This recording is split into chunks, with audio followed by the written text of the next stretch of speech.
Welcome everybody to our brand new series called Exclusive Insights, the Cars of the Mercedes-Benz Museum.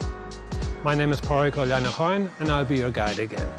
Over the next couple of weeks, we'll be taking a closer look at 7 vehicles in our museum. We'll be opening the doors, we'll be looking under the hood, and that's not something we do in our regular tours.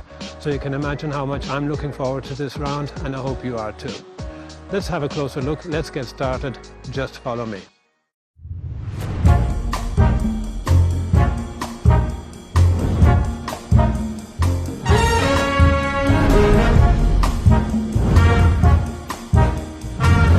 So in the first episode of our new series, I'd like to start off by showing you the Mercedes-Benz 500k Special Roadster behind me here, on display in the Legend Room 3 of the Mercedes-Benz Museum.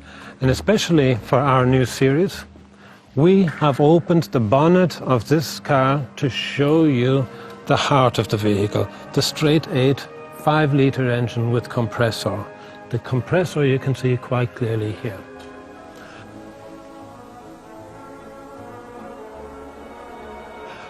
The engine, on its own, without the compressor, had 100 horsepower, which in 1934, when the vehicle was launched, wasn't bad at all.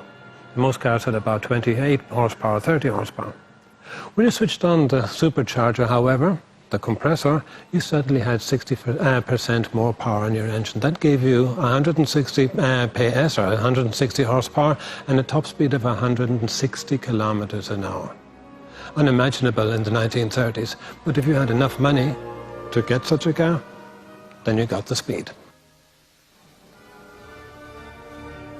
So in 1934, the 500k was launched in Berlin. It was a sensation. It was available as a cabriolet and as a roadster. What we have here is a special roadster. Of the 342 500ks built between 1934 and 1936, 30 of them were built as special roadsters here in Stuttgart, Sindelfingen. And with the special roadster, the engine was behind the front axle, making the vehicle look longer and much more sportier. So in 1934, you just paid 26,000 Reichmarks, and you got one of the most luxurious, one of the most elegant sports cars on the roads at that time. A car with 2 seats. Guess what's under the lid here? For the first time, for the general public, I am allowed, only for this series, to show you what's under the lid. Have a look at that. In North America, this extra seat is called the rumble seat. In Great Britain and the ex-colonies, they refer to it as the dicky seat. Here in continental Europe, nearly all of the countries, regardless of the languages spoken, it is called the mother-in-law seat, the Schwiegermuttersitz, or la silla de la suegra in español. Look how much space you have for your legs.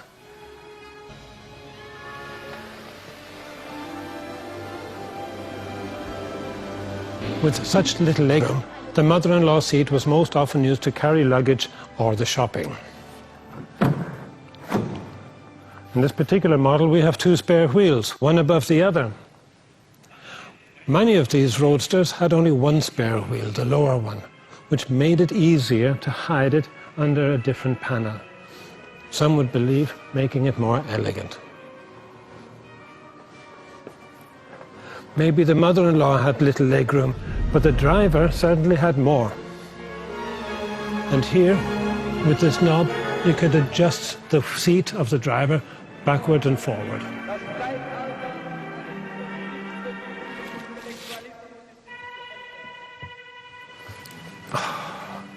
My colleagues are going to be envious when they see this video, because none of them have had the honor to sit in the 500k Special Roadster. This is your steering wheel. Before you start your engine, you have to use this lever here to set the ignition timing. You put your key in here, adjust the choke, and then you pull the start button. And the noise of the 500k Special Roadster starting is so emotional, I always get goosebumps when I hear the noise. Weren't the dashboards at that time so beautiful? The dashboards themselves were works of art, some of them in imitation mother of pearl. Here in these dials, you have the engine temperature, you have your revs, that's your rev counter, As you can see here, it's in units of 100, so it's not 10,000 or 20,000 revs a minute. Here we have our fuel tank, benzene, the German word for petrol, or gas, our oil pressure, here the speedometer, and here we have 960 kilometers on the clock. And that's your natural clock. Unfortunately, I'm too tall for this vehicle because I'd never get the roof closed without having to pull my head in. And with this windscreen ridiculously low, I wouldn't like to drive it open at 160 kilometers an hour because it's not going to be any much help. However, if you did get the roof closed, I'm sure it's going to get heated up very quickly. To let some fresh air in on a rainy day, all you had to do was open the air vent up front, just by twisting this knob here. And now you can see the air inlet opening and closing. Count yourselves lucky, because this is not the sort of thing we would show our normal visitors in the Mercedes-Benz Museum. A very interesting feature, unusual for that time, in the 1930s, was the wing mirror, as you can see here. And behind it, you have a spotlight. Quite simply, in the 1930s, when the vehicle was launched, street lighting in the cities wasn't very good. And if you wanted to identify pedestrians on the walkways or on the sidewalks, then all you had to do was turn the spotlight on them. Nice little gimmick.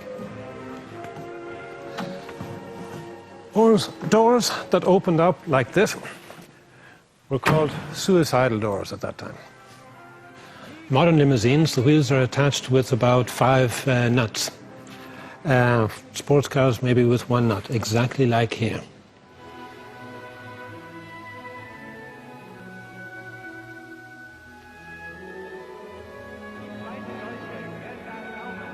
Until 1933, the suspension systems in cars had hardly changed from prehistoric times, with leaf springs like we can see here from this legendary SSK racing car. 1933, Mercedes-Benz introduced a revolutionary suspension system, which we can again see here, with double wishbone axle and a coil spring. And this principle has hardly changed since then, available here with the 500k Special Roadster, making your journeys much more comfortable and more safe. A sensation at the time. That's the end of our look at the 500k Special Roadster in the Mercedes-Benz Museum. I hope you enjoyed it. We're going to finish off by showing you a few clips, and I'm looking forward to seeing you again next week when we show you another red Roadster from our museum.